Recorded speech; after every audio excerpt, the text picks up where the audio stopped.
Hansada candi persilakan pribados ngahimbau ka para jamaah supados menempati tempat anu parantos disayangikeun. Yang barangkalina supados carawik ya ka bapak-bapana supados sakali deui menempati tempat anu parantos disayangikeun. Kangge acara puncaknya eta tabligul islamiyah pribados pasayang bade disangakeun ka karsana Bapak Kiai Haji Yusuf Arbi wantos sareng tepat disangakeun ka mantena tala'al badru alaina min saniyatil wada wajaba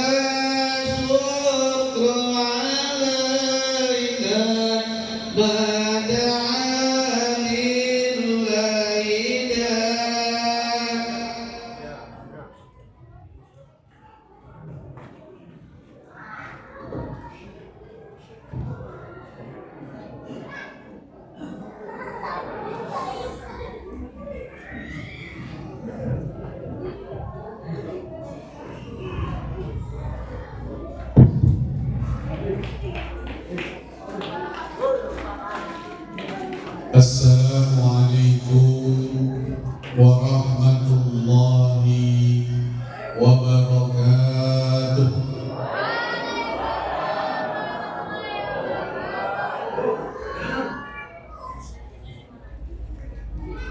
Yang jawab salamnya kenceng, yang punya hutang saya doain besok pagi hutangnya lunas. Aminnya lebih kencang daripada jawab salamnya. Assalamualaikum warahmatullahi wabarakatuh.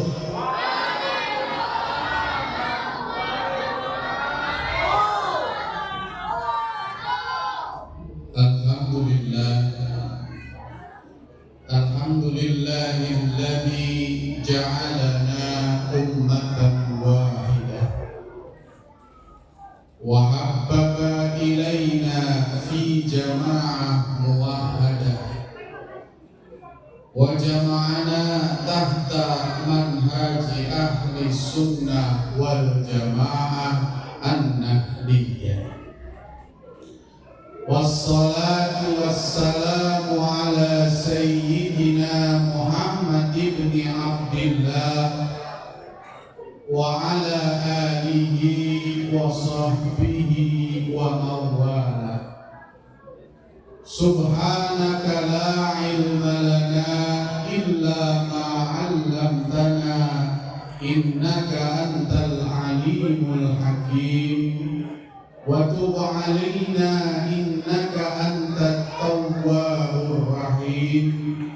قال رب اشرح لي صدري ويسر لي أمري واحلل عقدة من لساني yafqahu qawli. Yang saya hormati, saya muliakan keluarga besar Pondok Pesantren Nurul Ihsan,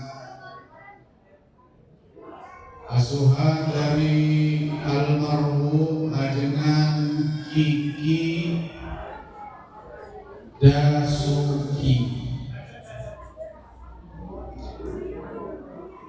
beserta seluruh keluarga besar Pondok Pesantren Al-Nurul Ihsan.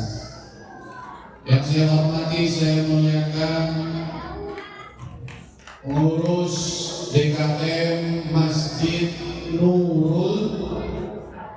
Nurul Ihsan, nama yang sama.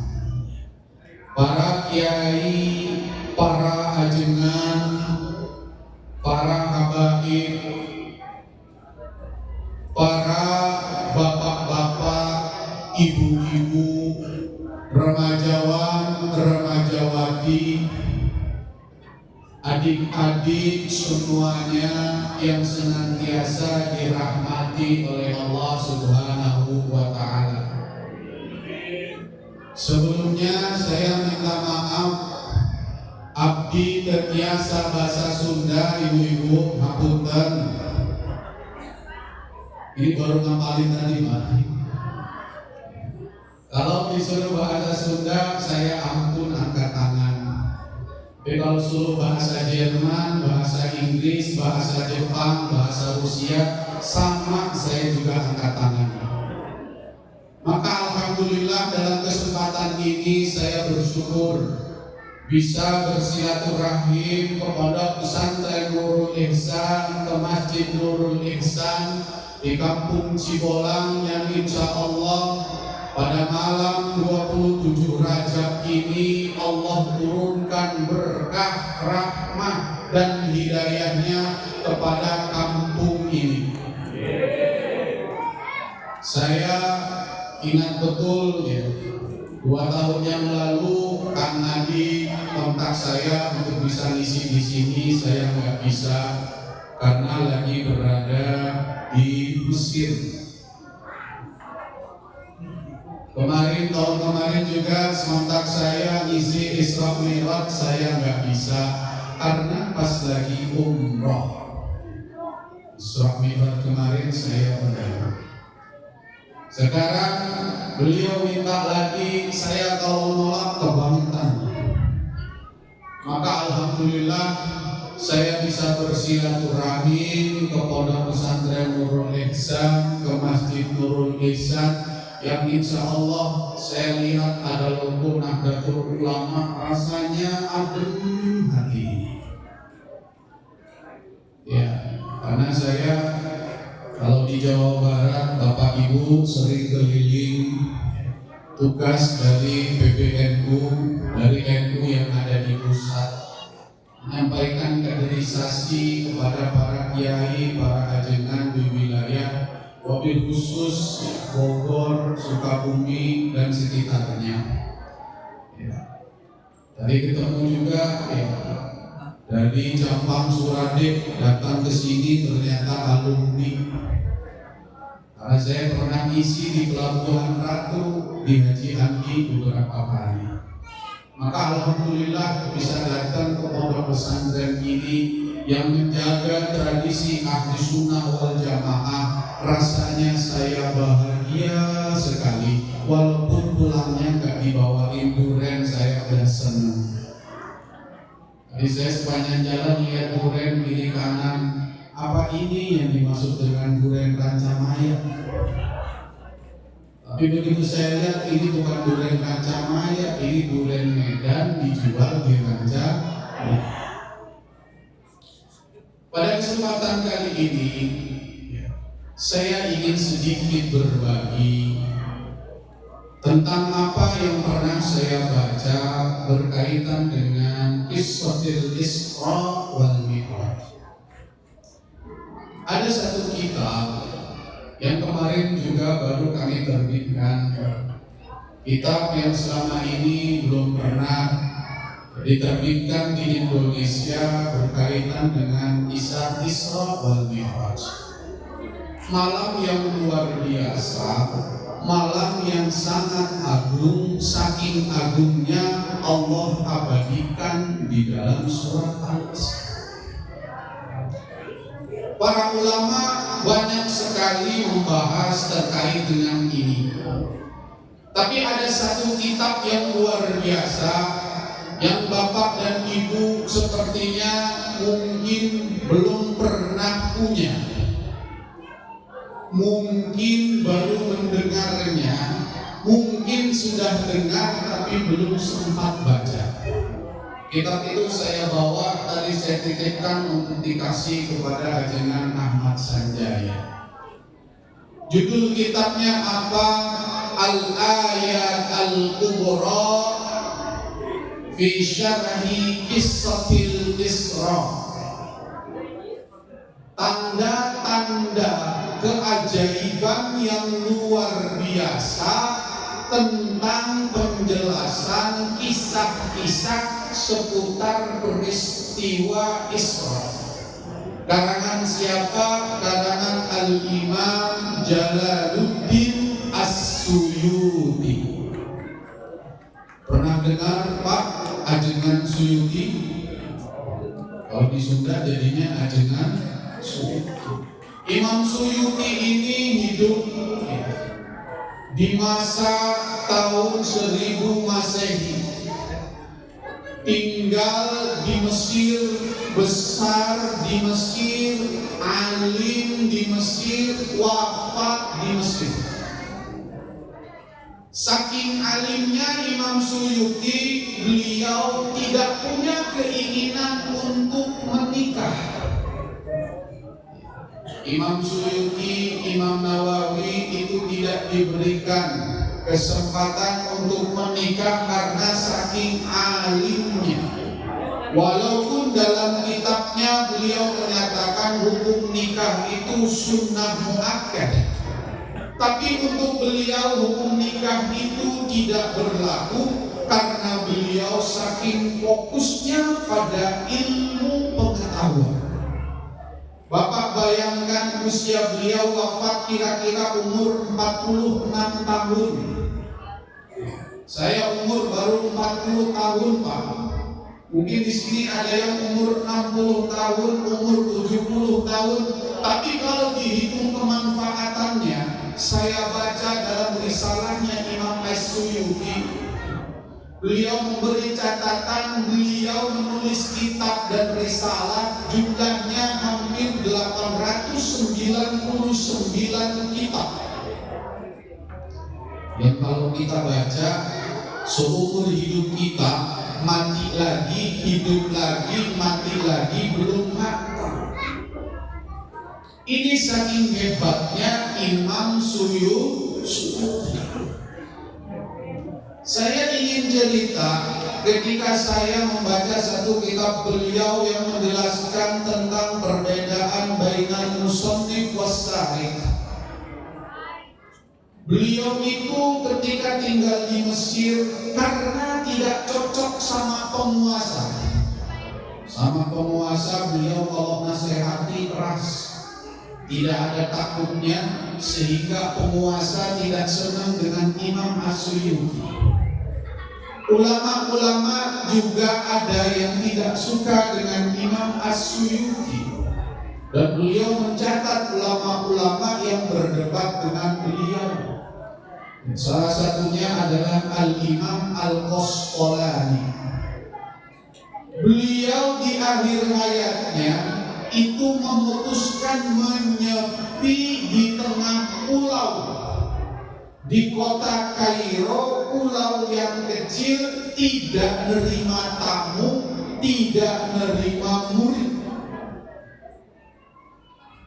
Berapa lama? Kira-kira hampir 15 tahun. Ini yang disebut dengan uzlah. Uzlah yang menjadi keistimewaan Imam Suyuti karena beliau setiap hari menulis satu kitab. Maka ada satu kitab yang luar biasa yang berkaitan dengan Isra wal Mi'raj yang beliau ringkas dari Khosais Al-Kubra terkait dengan keistimewaan baginda Rasulullah sallallahu alaihi wasallam yang jumlah halamannya lebih dari 1.500 halaman. Beliau mengutip khusus berkaitan dengan Isra wal Mi'raj ini dengan membahas 15 hadis berkaitan dengan Isra wal Mi'raj. Kira-kira kalau kita baca hadis 1 sampai hadis 15 selesai subuh, siapa? Saya yang gak siap. Pulang-pulang dikunciin sama istri. Peristiwa Isra wal Mi'raj itu kan peristiwa yang luar biasa, hadiah yang luar biasa. Tapi kira-kira apa sih yang menyebabkan, apa yang menjadi latar belakangnya sehingga Isra wal Mi'raj ini terjadi? Saya mau tanya sama ibu-ibu, Bu, Isra itu terjadinya kapan? Kapan Bu? Kapan? Yang bisa jawab? Yang bisa jawab saya kasih notaris. Tanggal berapa? 17 Agustus 27 apa? Raja. Kata Imam Asyuti di dalam kitab Al-Ayah Al-Kubra, ada 13 pendapat terkait dengan tanggal terjadinya Isra wal Mi'raj. Ada yang bilang 7 Ramadan, ada yang bilang 27 Ramadan, ada yang bilang di luar bulan Rajab. Tapi kata Imam As-Suyuti mengutip pendapat Imam An-Nawawi, yang paling mendekati menurut beliau adalah tanggal atau malam 27 Rajab. Kira-kira 1 tahun sebelum Rasulullah Shallallahu Alaihi Wasallam hijrah, kira-kira 1 tahun setelah peristiwa Amul Husni atau tahun yang dipenuhi dengan kesedihan. Kalau kita bicara latar belakang Isra wal Mi'raj, Rasulullah itu pernah mengalami hari-hari yang berat. Yang pertama ketika ditinggal oleh istri tercintanya, Ibunda Siti Khadijatil Kubra. Rasul itu, kalau kita ngaji bab romantismenya Rasulullah itu saking cintanya sama istrinya. Ini walaupun istrinya sudah meninggal dunia, kalau Rasul punya rezeki, kalau Rasul punya makanan, kalau Rasul punya barang-barang yang banyak, yang beliau ingat siapa? Teman-temannya, istrinya. Rasul kalau berziarah sukanya ke makam istrinya. Kalau menyebut kebaikan yang disebut istrinya, walaupun istrinya sudah meninggal dunia, dan disebut di depan istri-istri yang lain.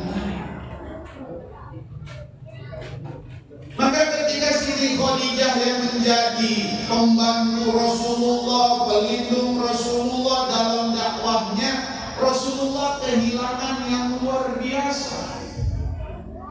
Ditambah dengan wafatnya Sayyidina Hamzah bin Abdul Muttalib ketika perang Uhud, beliau wafat ditusuk, ditombak oleh Wahsy.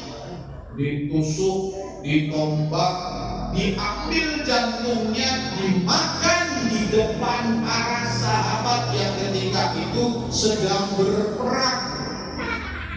Itu kalau kita itu yang jadi ponakannya, kira-kira bagaimana rasanya?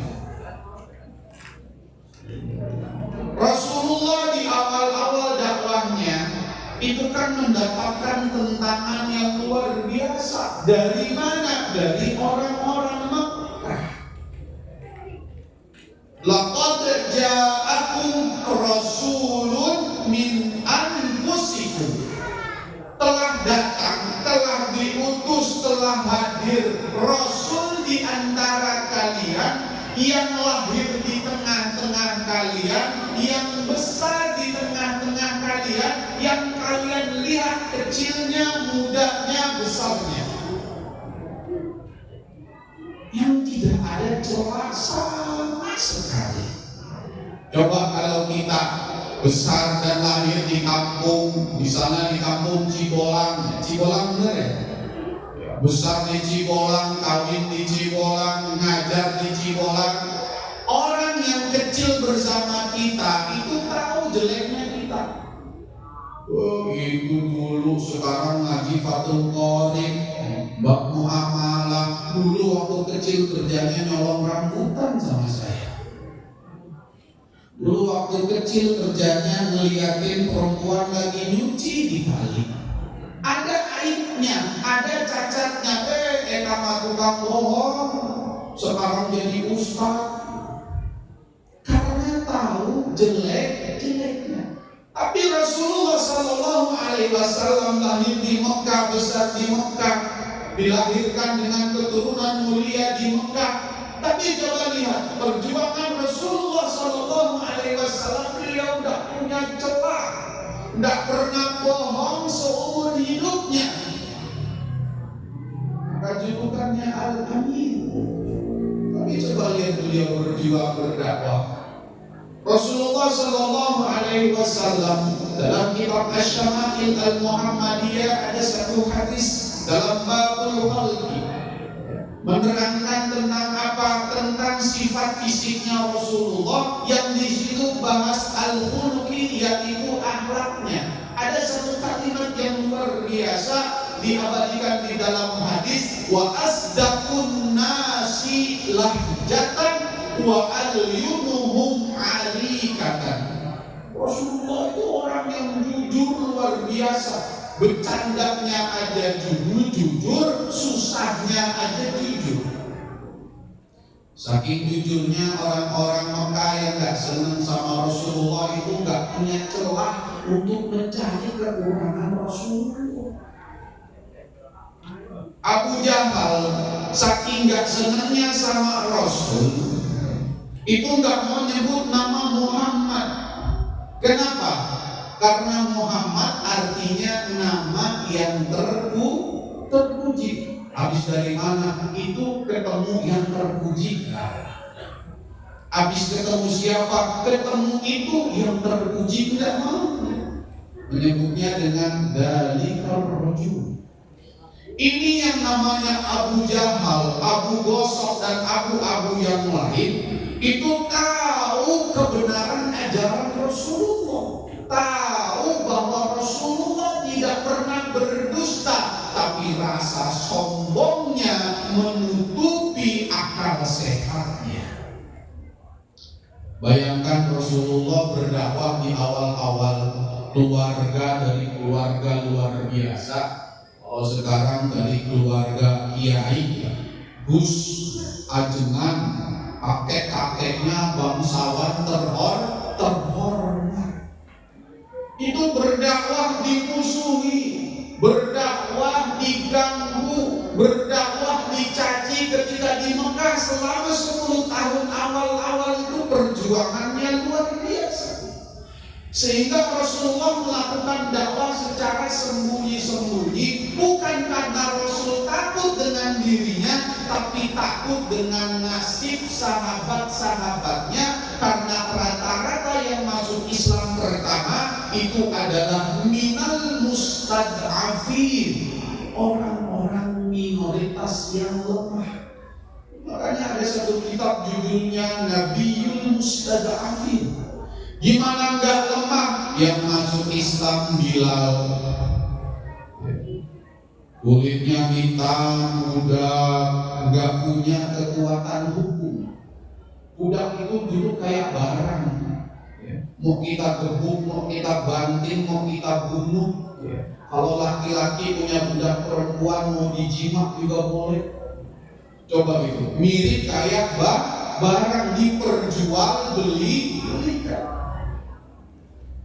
Awal-awal Rasul berdakwah itu yang masuk minal mustada'afin seperti Ammar bin Yasir, keluarganya ketahuan masuk Islam, disuruh keluar dari Islam, ditusuk pantatnya sampai tembus ke perutnya, disuruh untuk tidak mengakui Muhammad, tidak mau.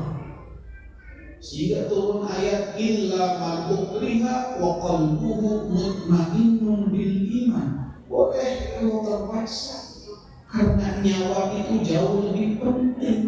Kenapa? Lah kalau mati siapa yang meneruskan agama ini?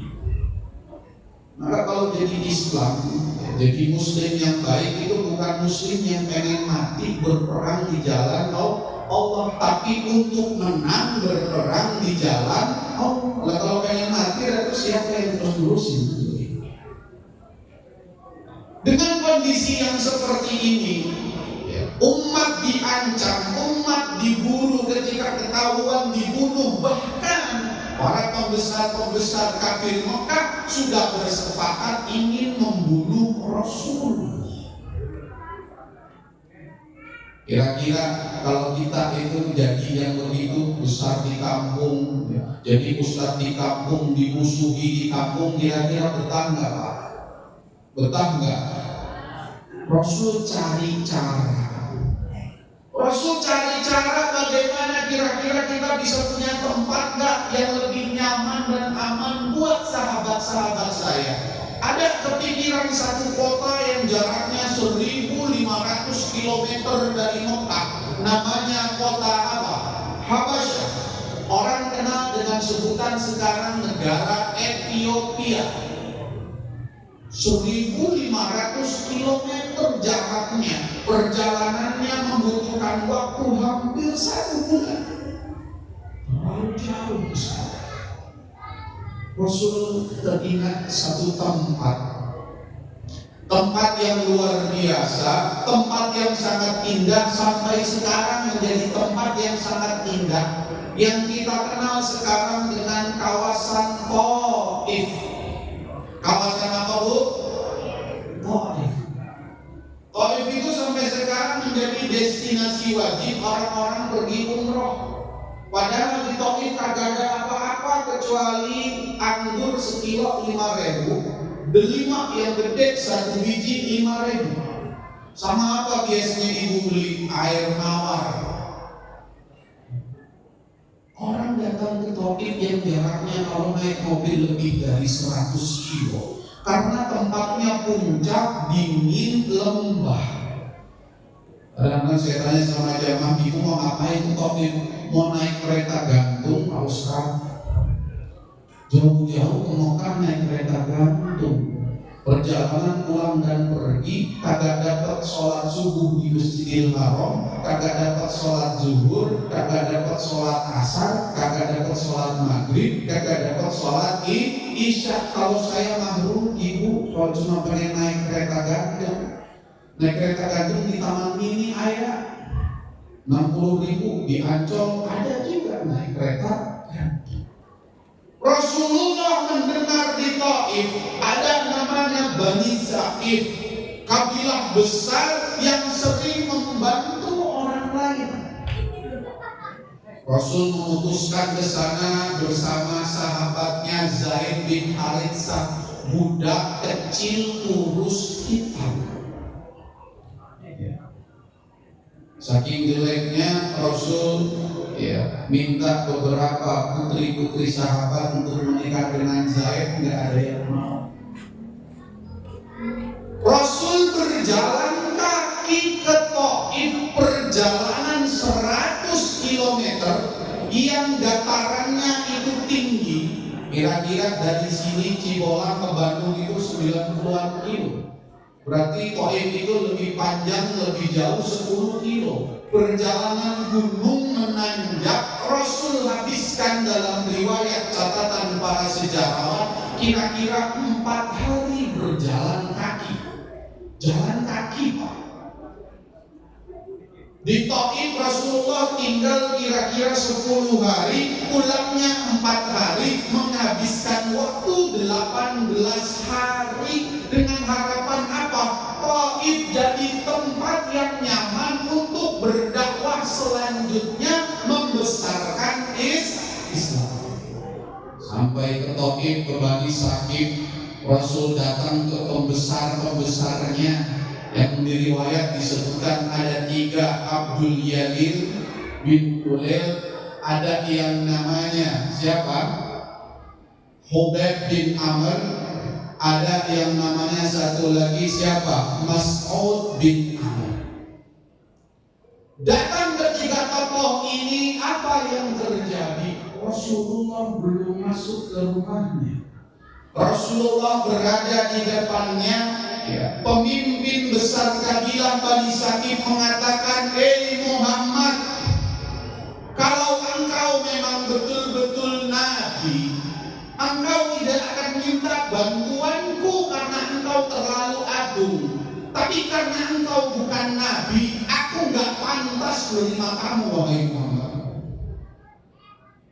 Pembesar-pembesarnya bilang seperti itu.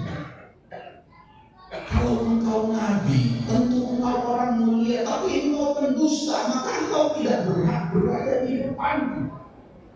Ibu bayangin, punya saudara di Bandung, ibu di Cibolang, punya urusan pengen pinjam duit 100.000, 200.000, saking gak punya duitnya, ibu jalan kaki karena ingat ada saudara di Bandung.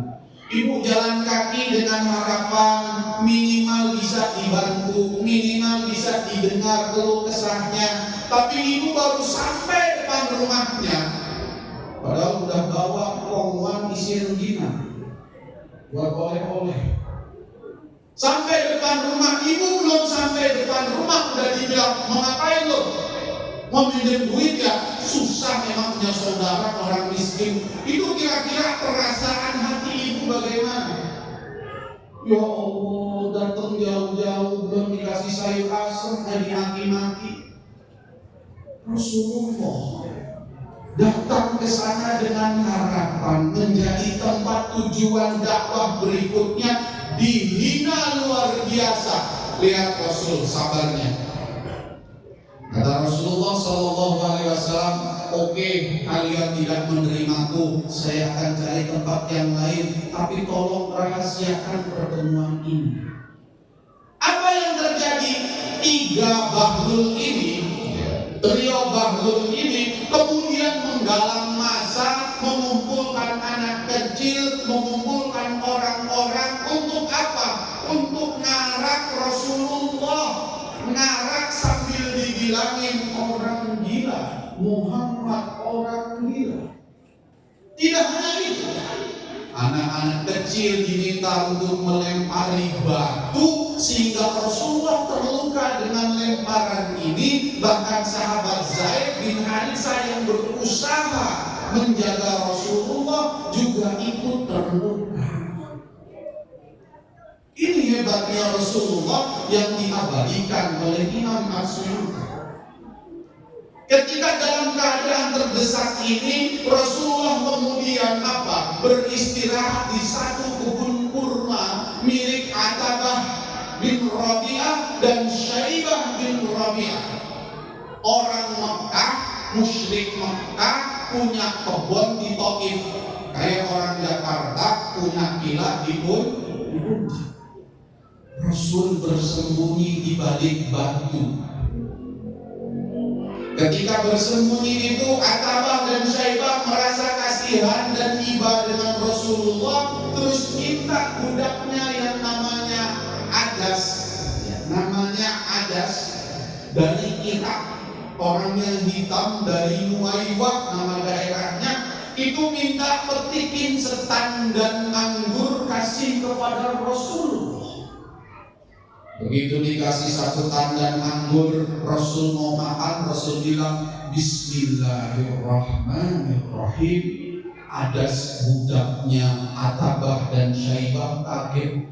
Loh kok bilangnya Bismillah, ini kayak di tempat saya. Adas kaget terus bilang, wahai orang asing, kau kok bisa mengucapkan seperti itu? Kata Rasulullah, emang kamu dari mana kok tahu Bismillahirrahmanirrahim? Saya dari Nuwaiwah. Nuwaiwah itu daerah di Mosul, di negara yang namanya Irak. Kata Rasulullah, oh Nuwaiwah itu tempat lahir sahabat saya, tempat lahir saudara saya. Kata Rasulullah, saudara saya namanya Yunus bin Matta, atau kita kenal dengan Nabi Yunus. Kaget itu ada orang jauh tahu nama orang hebat namanya Yunus bin Matta. Apa yang terjadi dalam riwayat itu? Adas langsung mencium kening Rasulullah dan mencium kanan baginda Rasulullah Sallallahu Alaihi Wasallam dan beriman kepada Rasulullah. Atabah bin Syaibah nggak terima budaknya beriman kepada Muhammad. Singkat cerita, ketika Rasulullah bersembunyi di balik batu itu, Rasulullah doa Allahumma inni ashku ilaika du'fa quwwati wa qillata hailati wa hawani 'alan nas. Ya arhamar rahimin, anta rabbi rabbul mustad'afin, ila man takiluni ila ba'idin yatahajjamuni au ila aduwin malaktahu amri, illam yakun bika ghadabun alayya fala ubali walakin afiyatuka au sa'uli. Terjemahannya ada di bawah ini. Kata Rasulullah sallallahu alaihi wasallam, ya Allah, aku mengadu apa? Kelemahan kekuatanku. Ya Allah, aku mengadu apa? Sedikitnya usahaku. Ya Allah, aku mengadu hawani 'alan nas, kelemahanku di depan manusia. Ya arhamar rahimin, zat yang maha paling pengasih. Anta rabbul mustad'afin, engkau adalah Tuhannya orang-orang yang lemah, tak berdaya. Maka kata Rasulullah, ilaman takiluni, hendak kepada siapa engkau menyerahkan aku? Apakah kepada musuh yang jauh, kepada orang yang jauh, maksudnya ke Taif, yang kemudian mereka mencela aku, mencaci aku, bermuka masam kepadaku, atau kepada musuh yang menguasai diriku, menawanku? Kata Rasulullah SAW, selama engkau tidak marah kepadaku, apapun yang engkau berikan ya Allah, aku terima. Selama engkau tidak marah kepadaku, aku tidak peduli ya Allah. Karena maafmu itu sangatlah luas. Rasulullah air mata belum kering, doa belum selesai, malaikat Jibril sudah berada di hadapan Rasulullah sallallahu alaihi wasallam dan mengatakan, Rasul siap perintah, mohon arahan. Kenapa? Malaikat Jibril datang membawa dua malaikat penjaga gunung, malaikatul jibal. Kata dua malaikat ini atas perintah Allah Subhanahu wa taala, karena doamu yang terdengar di langit dan doa itu belum selesai dibaca, Allah sudah menurunkan malaikat Jibril beserta malaikat penjaga gunung. Kata malaikat penjaga gunung, siap perintah, saya akan menjatuhkan dua gunung ini kepada penduduk Taif jika engkau izinkan. Ini kalau saya yang jadi nabinya, kalau saya bilang hancurin aja sekalian, habisin sekalian. Kenapa? Sakit hati. Tapi ini hebatnya Rasul yang dikatakan dalam hadis, wa al-yumuhum alikatan, selembut-lembutnya karakter manusia. Orang kalau karakter aslinya itu kelihatan pada tiga hal. Yang pertama, ketika dia disakiti. Karakter orang kalau disakiti, bapak biasanya lemah lembut sama istrinya, tapi kalau tiba-tiba ditabok sama istrinya, gimana? Karakter aslinya kelihatan nggak? Dari kucing jadi singa. Yang kedua, karakter asli orang itu kelihatan ketika dia berkuasa. Masih jadi orang biasa-biasa, masih suka kumpul ngopi bareng sama kita. Masih zaman santri di Kobong ya, makan bareng, nyuci bareng, tidur bareng, merokok bareng, satu batang dipakai bersama-sama. Itu masih zaman susah. Coba kalau sekarang punya sahabat udah jadi menteri, kira-kira masih mau gak nongkrong sama kita? Kalau punya sahabat udah jadi bupati, udah jadi anggota DPRD, kira-kira masih mau gak nongkrong bareng sama kita? Karakter aslinya. Yang ketiga, dalam penjelasan Syama'il Muhammadiyah, karakter orang kelihatan ketika apa? Ketika dia punya kesempatan untuk membalas. Tiga hal ini Rasulullah sedang berkuasa, Rasulullah sedang disakiti, Rasulullah sedang bisa membalas. Bayangkan malaikat penjaga gunung datang menghadap siap menjatuhkan gunung itu. Apa kata Rasulullah? Lah, jangan malaikat, enggak usah. Arju ayyakhruju min aslabihim dzurriyyatan atau man ya'budullaha wa la yusyriku bihi syai'an. Jangan malaikat, saya harapkan nanti dari keturunan mereka lahir orang-orang yang menyembah Allah dan tidak menyekutukannya. Allahumma hdihim, ya Allah, kasih mereka hidayah, fa innahum la ya'lamun, karena sesungguhnya mereka adalah orang-orang yang enggak ngerti. Coba lihat doanya Rasul. Gara-gara doanya Rasul, Taif belakangan kemudian jadi apa? Jadi tempat lahirnya para ulama-ulama besar. Sayyidina Abdullah bin Abbas yang diberikan julukan mufassirnya Rasulullah SAW, bahkan setelah wafatnya Rasul memutuskan tinggal di Taif, membesarkan madrasah Taif, murid-muridnya orang Taif. Ada yang namanya Ikrimah Maula Ibnu Abbas. Ini adalah sumber ilmunya, sumber pengetahuannya para tabi'in seperti Imam Malik dengan guru-gurunya, seperti Imam Syafi'i yang punya guru namanya Malik bin Anas, yang punya guru namanya Nafi' Maula Ibnu Umar, yang punya guru namanya Abdullah bin Umar, yang punya guru namanya Abdullah bin Abbas, yang punya guru namanya Muhammad Rasulullah sallallahu alaihi wasallam. Peristiwa ini peristiwa yang luar biasa, sehingga Rasulullah ketika disakiti di Taif, Rasulullah tidak marah, Rasulullah tidak membalas, Rasulullah tidak dendam. Rasulullah mendoakan orang yang melemparinya batu, meneriakinya gila, mengusirnya dari Taif. Rasulullah pulang jalan kaki dalam keadaan sedih. Ini nanti bagaimana saya berdakwah? Sahabat-sahabat saya ini nanti kira-kira habis ini di mana? Yasrib Madinah waktu itu belum terbayar. Maka Allah Subhanahu wa ta'ala, kata Imam As-Suyuti, memberikan hadiah yang luar biasa. Kalau perbuatannya biasa-biasa saja, paling hadiahnya ciki sama minuman Pokaris.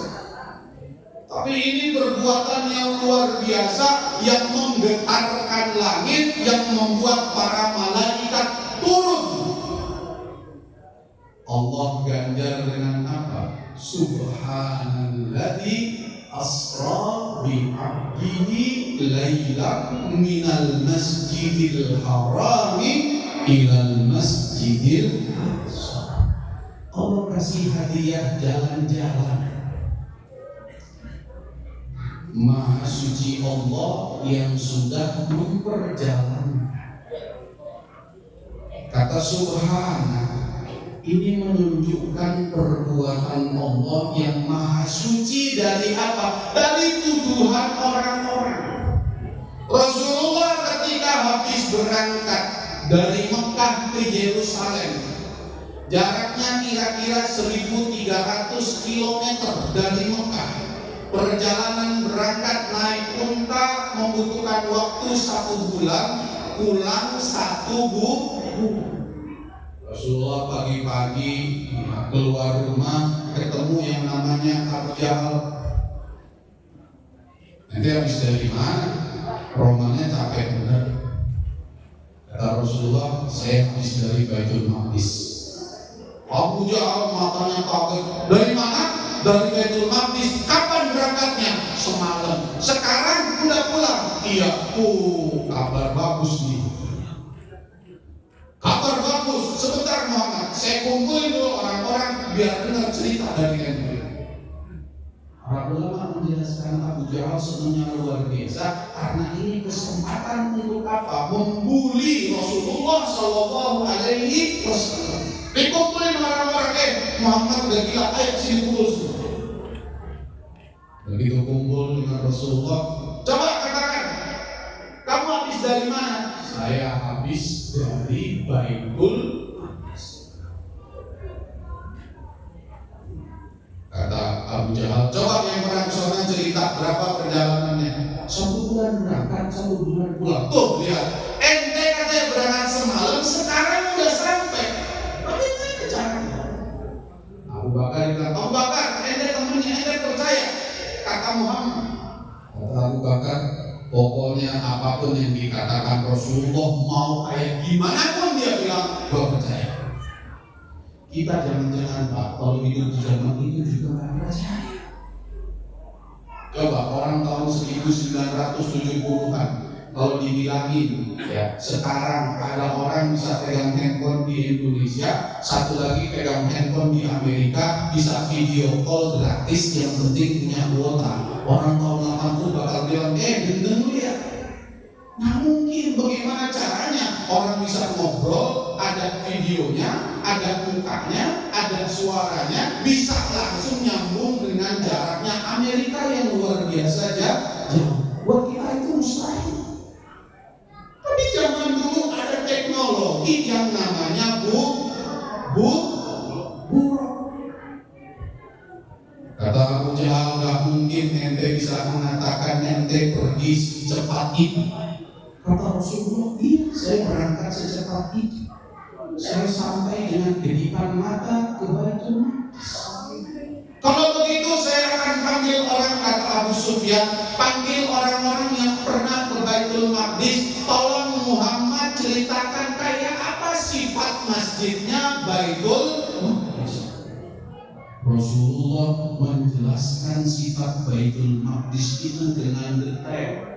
Gerbangnya ada sekian, kubahnya ada sekian. Ketika beliau berjalan, buruknya itu berada di atas rombongan kafilah dagang yang mau pulang ke Mekah. Ada satu onta, dalam riwayat hadis ada satu onta ini bawa 2 kantong air yang hitam dan yang putih. Begitu melihat ada buruk di atasnya, unta ini panik sehingga lari kalang kabut, nabrak, jatuh, kakinya patah. Begitu rombongan datang, dagang ikut pulang, ditanya, benar gak cerita Muhammad? Iya, benar. Unta kami kaget dengan sesuatu yang kami juga nggak lihat. Patah kaki kanannya. Iya, kaki kanannya. Dalam riwayat lain Imam Suyuti mengutip riwayat ketika Abu Sufyan datang ke kerajaan Romawi yang namanya Heraklius yang menguasai Masjid Elia yang sekarang kita kenal dengan Baitul Maqdis, yang sekarang kita kenal dengan Masjidil Aqsa. Itu dulu kekuasaannya Romawi. Dalam riwayat itu Abu Sufyan datang untuk menghadap, menceritakan soal Nabi yang namanya Muhammad. Kata Heraklius, itu orangnya bagaimana? Dia gak pernah berbohong. Iya, gak pernah berbohong. Tapi orang-orang gak ada yang percaya sama dia. Masa dia bilang pernah ke Baitul Maqdis dalam 1 hari, 1 malam? Kapan kejadiannya? 27 aja. Raja Heraklius, kata Imam Suyuti, manggil gubernur Elia. Gubernurnya Palestina dipanggil. Malam itu ada kejadian apa? Kata gubernurnya, malam itu saya belum tidur wahai raja. Semua pintu gerbangnya Masjid Elia saya mau tutup. Ada satu pintu yang semua orang berusaha menutup pintu itu tidak bisa tertutup saking beratnya. Akhirnya kami membiarkan pintu itu terbuka. Keesokan harinya kami melihat pintu itu tertutup dan di dekat pintu itu ada lubang kira-kira tempat menempatkan ikatan binatang tunggangan. Kami tidak tahu siapa yang datang malam itu. Coba lihat bagaimana dahsyatnya peristiwa Isra. Maka kalau kita bicara subhanalladzi asra bi 'abdihi, Maha suci Allah yang telah memperjalankan hambanya. Asra ini kalimat luar biasa yang berarti sara lailan, berjalan di tengah malam. Yang berjalan itu diberikan tunggangan. Saya mau kasih contoh ilustrasi begini. Kira-kira lebih mulia mana? Bapak mau ketemu Presiden Prabowo atau Presiden Prabowo mau ketemu Bapak? Kalau kita mau ketemu Presiden Prabowo, itu tahapannya nanya dulu sama Pak Lurah, nanya dulu sama Pak Camat, nanya dulu sama Bupati. Kata Bupati, ayo bareng-bareng kita ke istana. Baru nyampe ke istana, pas pampresnya galak banget, dananya mau marah. Itu saking galaknya itu bisa gemeteran kita. Tapi kalau dibalik, Presiden Prabowo pengen ketemu kita. Ini nanti kita bisa menjelaskan betapa mulianya Nabi kita jika dibandingkan dengan Nabi Musa. Nabi Musa di dalam surat Toha kan diabadikan apa?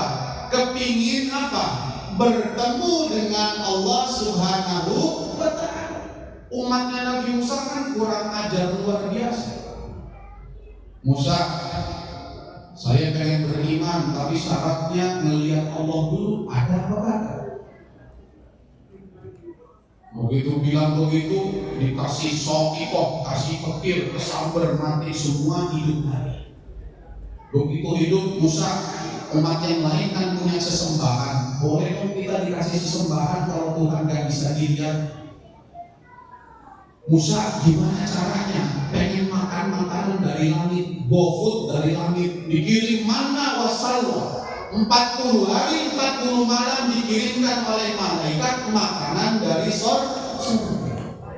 Itu sudah dikirimin makanan, sudah 40 hari, akhirnya bilang Musa, kita bosan makan makanan dari langit, bisa nggak datengin makanan biasa-biasa aja? Apa itu? Bawang putih, bawang merah, adas dan lain sebagainya. Itu dia kan di dalam Al-Quran. Sampai Nabi Musa minta air, mata air dipukul batu muncul isnata asyrata aina, 12 mata air. Ini Nabi Musa saking sabarnya, ditinggal sebentar, ini umat menyembah sakti. Nabi Musa kepengen ketemu Allah, suruh puasa 40 hari 40 malam. Nabi Musa kepengen ketemu Allah, suruh berjalan kaki menuju Wadil Muqaddas itu, Bukit Suci. Saya pernah ke sana, Pak, yang dipercaya sebagai Wadil Muqaddas itu. Wadil Muqaddas itu di mana? Di Gunung Tursina, Pegunungan Sinai, Provinsi Sinai, di kira-kira wilayah selatan Mesir, perbatasan dengan Israel. Mesir tahun 60 pernah perang mati-matian melawan Israel, merebutkan dataran tinggi Sinai. Di situ dipercaya Nabi Musa bertemu, berdialog dengan Allah Subhanahu wa Ta'ala dengan cara yang kita nggak tahu. Nabi Musa mau naik gunung, Pak. Saya naik gunung itu jam 11 malam naik, jam 5 pagi sampai. Ambil ngantuk-ngantuk karena jalannya malam. Itu kita bawa aqua 1 botol. Berangkat dari bawah jam 11 malam bawa aqua 1 botol, sampai di puncak aquanya setengah kuku karena saking dinginnya. Kita naik musim dingin, kenapa? Kalau musim panas gak kuat. panasnya kayak matahari sejengkal, kayak kita tinggal di wilayah Bekasi. Satu orang satu matahari. Ketika naik Wadil Muqaddasi Tuwa, coba sudah disuruh puasa, suruh jalan kaki. Begitu mau masuk ke wilayah Wadil Muqaddasi Tuwa, ya Musa, fakhla'na 'alaika innaka bil Wadil Muqaddasi Tuwa. Musa, sendalmu copot. Nanti kita akan bandingkan dengan riwayat yang Rasulullah naik ke Sidratil Muntaha masih pakai sandal jepitnya. Kita kalau sandal jepitnya Rasul masih mulia sandal jepitnya Rasul. Ini bedanya orang yang mau ketemu presiden dengan presiden mau ketemu kita. Maka kalimatnya asra bi abdihi, Allah perjalankan. Kalau kita nih presiden mau ketemu kita, itu yang dikirim ajudan yang paling mulia namanya Mayor Teddy. Prabowo kirimnya Mayor Teddy, dibawain mobil Alphard warna putih, plus pengawal fatwa depan belakang, masuk ke istana enggak ada yang periksa, betul? Ini kalau Prabowo mau ketemu kita. Coba kalau kita yang mau ketemu Prabowo, syaratnya banyak. Maka asra bi abdihi lailan, Allah memperjalankan Nabi kita. Dikirim ajudan yang luar biasa, malaikat yang paling mulia siapa? Malaikat Jibril. Dikirim tunggangan yang istimewa, yang dalam riwayat ada yang mengatakan buruk ini diciptakan hanya untuk Rasulullah Sallallahu Alaihi Wasallam. Walaupun ada ulama juga mengatakan buruk ini juga dipakai oleh Nabi Ibrahim alaihi salam. Tapi lihat coba Allah menciptakan dalam surat An-Najm, wa yakhluqu ma la ta'lamun. Allah itu menciptakan sesuatu yang kalian enggak semuanya tahu, termasuk buruk ini. Coba ada binatang lebih kecil dari kuda, lebih besar dari keledai, punya sayap di kiri dan kanannya, punya buntut kayak sapi, itu sekali melakukan perjalanan sekedip mata sampai. Ini kalau kita melihat dia potongan begini, kalau saya naikin udah kayak gajah naik odong-odong. Coba kalau orang gede kayak saya naik Honda Beat, kan orang melihatnya kasihan Honda Beat. Ini buruk yang kecil itu Allah tunjukkan keistimewaannya yang luar biasa. Saking istimewanya dalam riwayat, buruk ini gemeteran, keringetan, gak bisa diam karena mau dinaikin oleh Rasul. Naik buruk suk sekedipan mata. Kata para ahli ilmuwan, sekedipan mata dari Mekah ke Yerusalem itu kalau sekedipan mata 0,01 detik, kira-kira kecepatannya 12.000 km per jam. Kita pernah naik yang paling cepat apa? Pesawat berapa? 700 km per jam. Jakarta Surabaya 1 jam. Kalau naik buruk Jakarta Surabaya sekedipan mata. Ini teknologi yang luar biasa.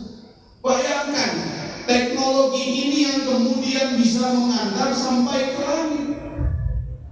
Bapak kalau kita bandingkan jarak dari bumi ke bulan itu 368.000 km. Yang kalau kita naik pesawat terbang jet itu membutuhkan waktu kira-kira berapa? Hampir 8 tahun. Naik Lion Air, Batik Air 8 tahun Bapak baru sampai. Itu kalau sampai ke matahari, dari bumi ke matahari jaraknya berapa? 150 juta kilometer. Yang kalau kita naik jet yang paling cepat, jet tempur yang paling cepat, kecepatan suara sampai di matahari 20 tahun. Ini baru matahari yang kalau pagi kita bisa lihat dengan jelas. Ini baru matahari. Ini buruk buruk 12.000 kilometer per jam sampai di Baitul Maqdis. Sebelum sampai ke Baitul Maqdis, Rasulullah mampir ke Yastrib, mampir ke Madinah. Barakna haulahu linuriyahu min ayatina. Ini hebatnya Rasulullah itu, yang ini nanti menjadi apa? Kesunahan yang kita lakukan. Rasulullah itu kalau kemanapun pasti mampir, dan beliau sholat di tempat beliau mampir. Sholat di Yastrib 2 rakaat. Begitu lewat lagi menjelang Yerusalem, dalam hadis diriwayatkan Rasulullah melihat Nabi Musa yusolli fi kubrihi. Nabi Musa lagi sholat di kuburannya.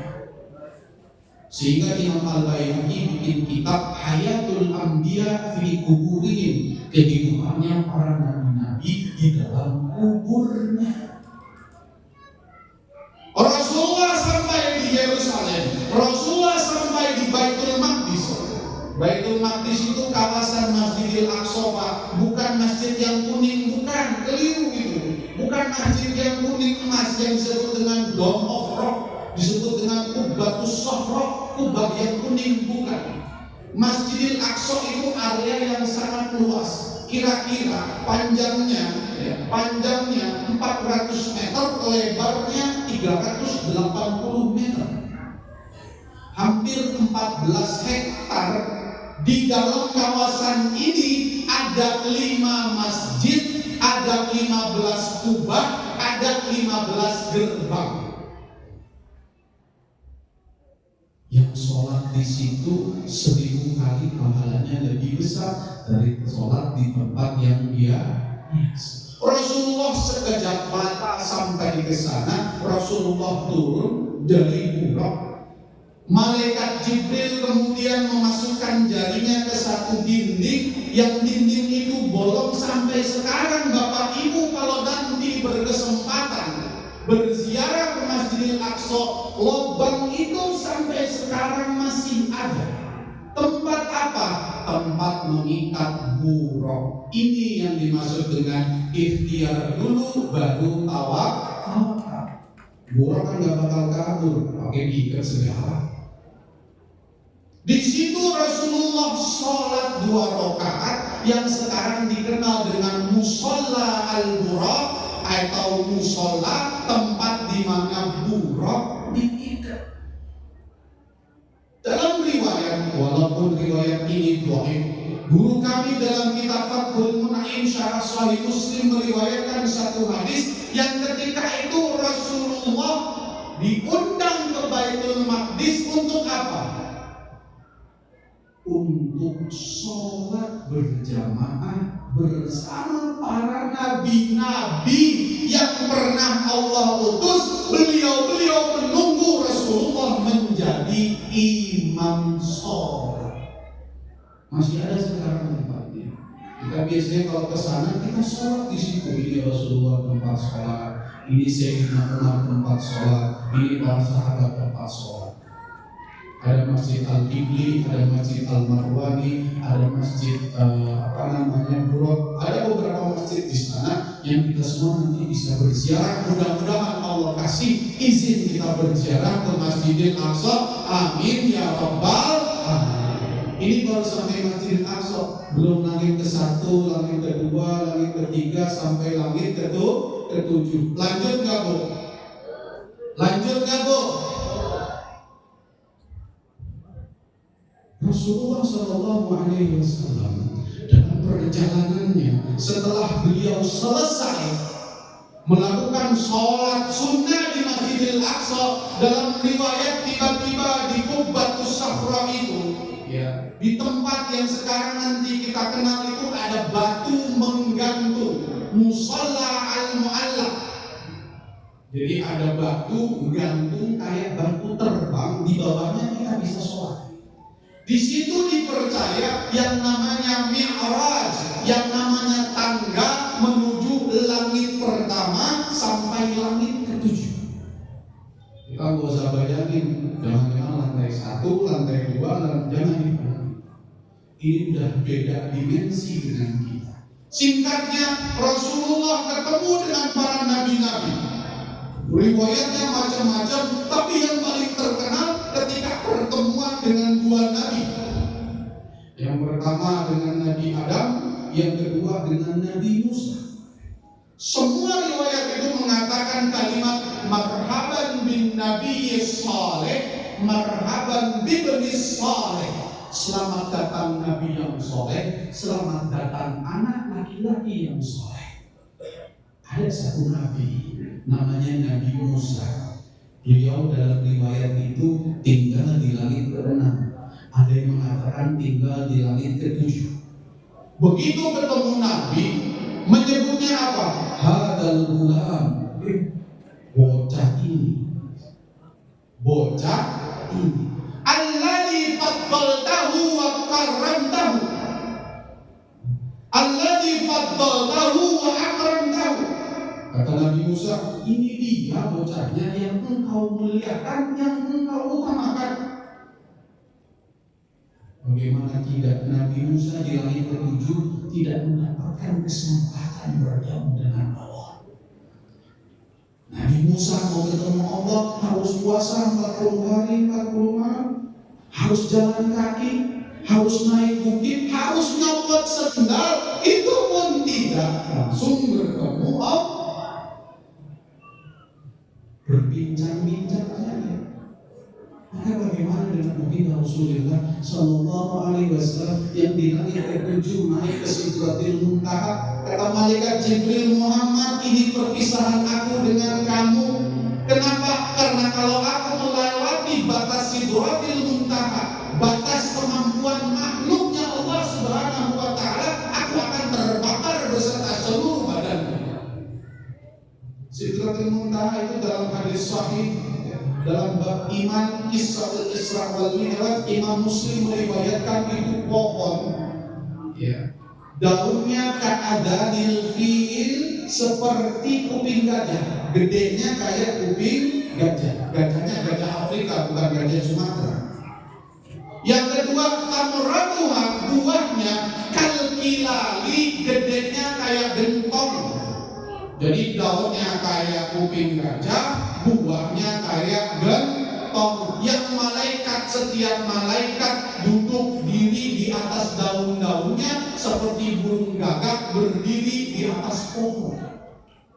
Yang kalau orang melewati bawahnya Sidratil Muntaha itu 70 tahun kagak lewat-lewat, saking gedenya. Di situ Nabi Ibrahim dalam riwayat bersandar kepada Sidratil Muntaha dan kemudian mengatakan berkahnya Muhammad luar biasa. Di situ singkatnya Allah Subhanahu Wa Taala bertemu dengan Rasulullah bila kaifin, dengan cara yang kita nggak tahu bagaimana. Ada para ulama, Imam Ibnu Hajar mengatakan Sidratil Muntaha itu ada satu maqam, ada satu ketilasan. Rasulullah berdoa di situ dan Allah langsung berdialog dengan kita Rasulullah Sallallahu Alaihi Wasallam. Dan terkenal dalam riwayatnya itu kalimat yang kita abadikan dalam tahiyatul dalam tahiyat akhir. At-tahiyyatul mubarakatus sholawatut thayyibatul. Allah menjawab, Assalamu alayka ayyuhan nabiyyu wa rahmatullahi wa barakatuh. Rasul menjawab, Assalamu alayna wa ala ibadillahis shalihin. Dengan posisi yang sama ketika berhadapan dengan Allah Subhanahu Wa Taala, posisi Rasul sama seperti kita posisi tahiyat akhir. Maka resapilah sholat kita itu, rasakanlah sholat kita itu. Karena apa? Karena posisi hamba terdekat dengan Allah itu ketika berada dalam keadaan sujud di hadapan Allah Subhanahu Wa Taala. Maka perbanyaklah tempat sujud kita dimanapun kita berada. Kalau kita berjalan jauh, sempatkan sujud di tempat-tempat yang kita lewati. Kenapa? Karena bekas sujud itu akan bersaksi kepada kita. Kalau jadi musafir pergi jauh, kadang-kadang terakhir sholat tuh maksimum Berapa? Dikosor jamaah akhir.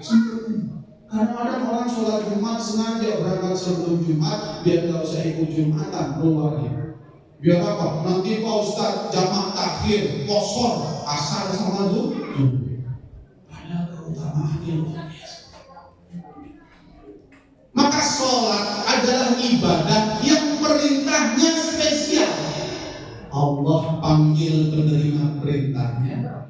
Allah kasih kendaraan istimewa, Allah kasih ajudan yang paling istimewa, Allah antar di tempat yang paling istimewa, perintahnya langsung dari Allah Subhanahu wa ta'ala. Maka Allah yuhasab bihil abdu, sesuatu amalan yang paling pertama dihisab adalah sholat.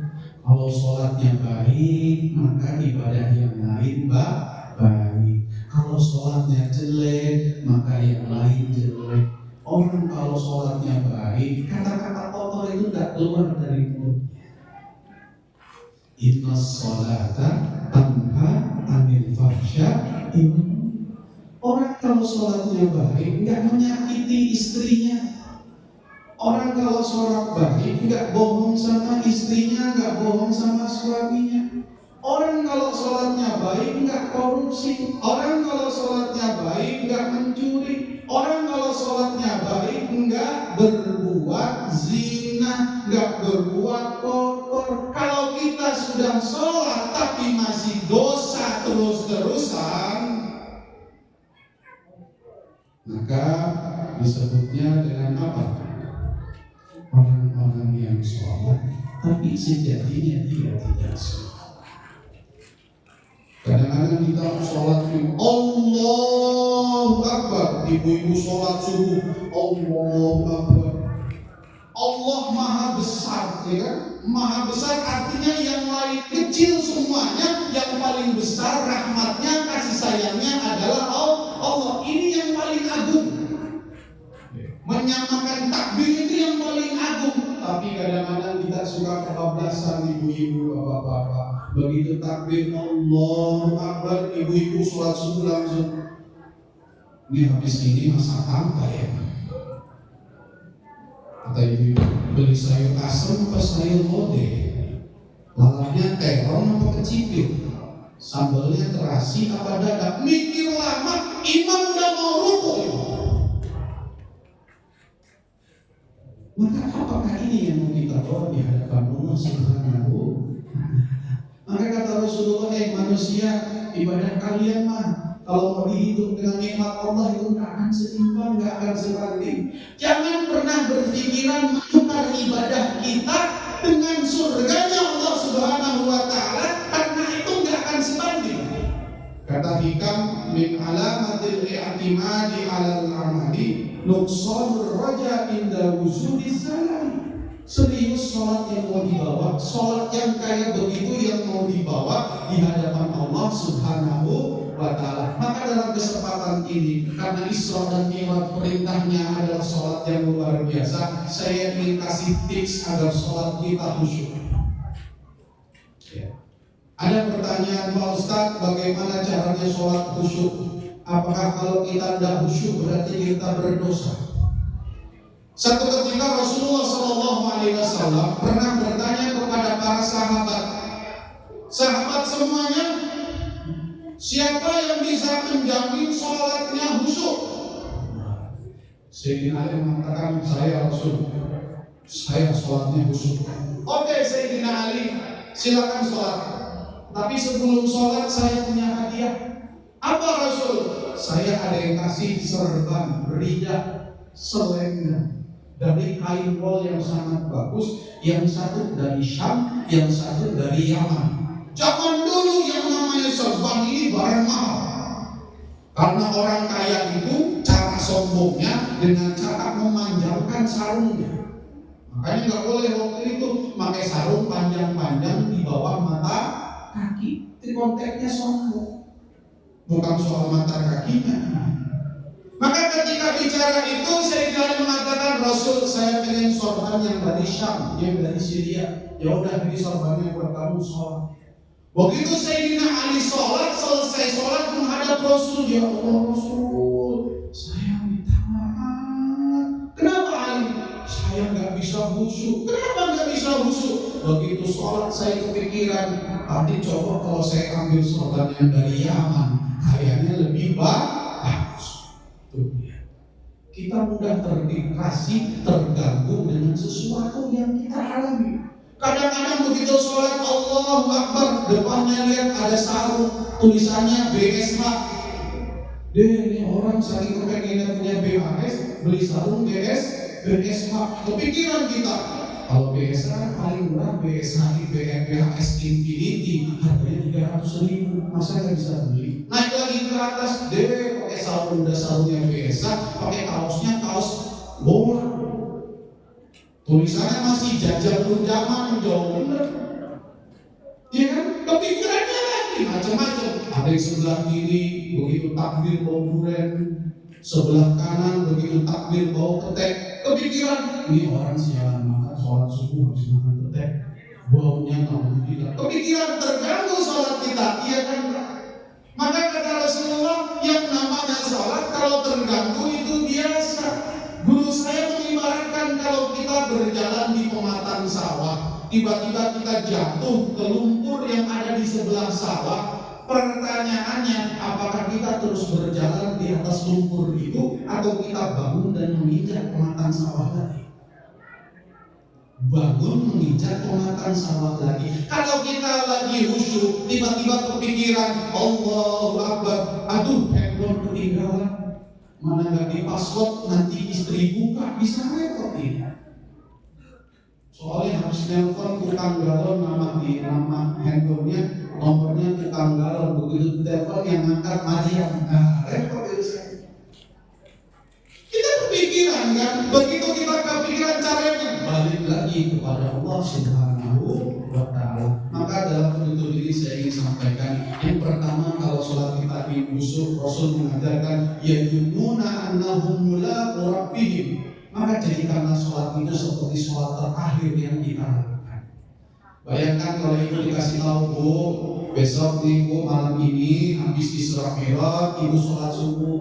Itu sholat subuh terakhir Bu, habis sholat subuh kepleset, nyawanya diambil oleh Allah.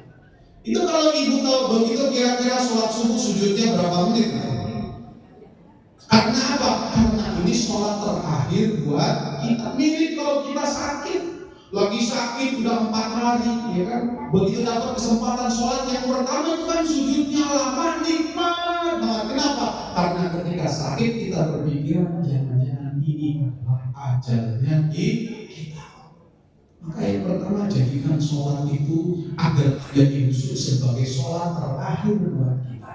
Yang kedua, jadikanlah sholat itu sebagai rasa syukur kita kepada Allah karena masih dikasih sehat, masih dikasih kesempatan beraktivitas, masih dikasih nikmat makan petai, makan jengkol, makan sayur asam, makan sambal, masih dikasih kesehatan memandang istri dengan sangat nikmat, masih dikasih kesehatan bisa merokok, bisa ngopi dengan sangat nikmat. Karena kemarin ada sahabat kita yang malam itu nongkrong ngopi merokok sama kita, paginya matanya udah gak bisa dibuka lagi. Maka ini nikmat yang harus kita syukur.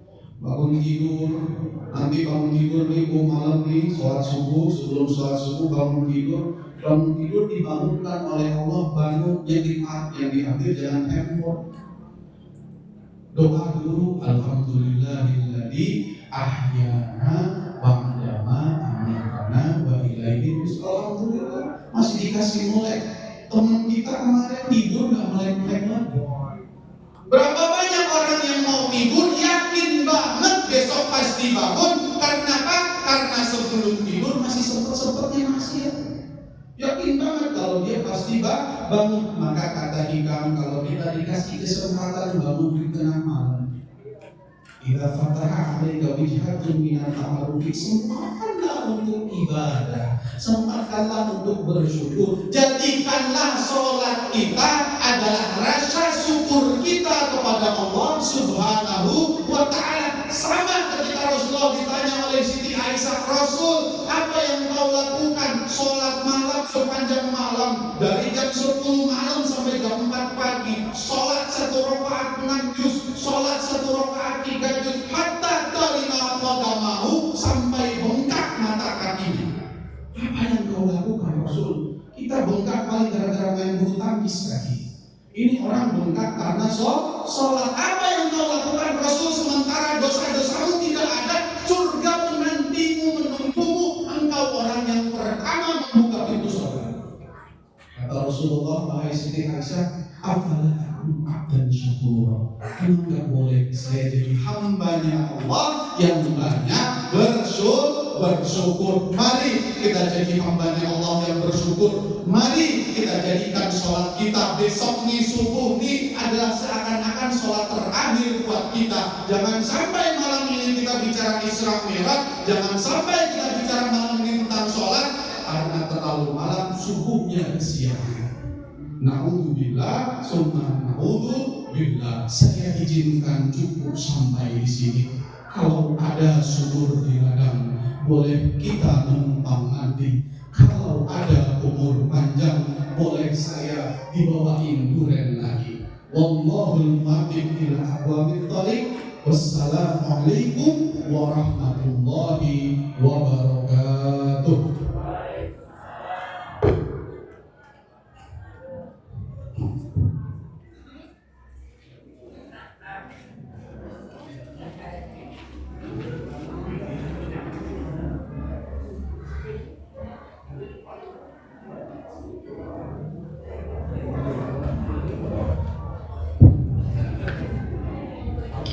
Waalaikumsalam warahmatullahi wabarakatuh.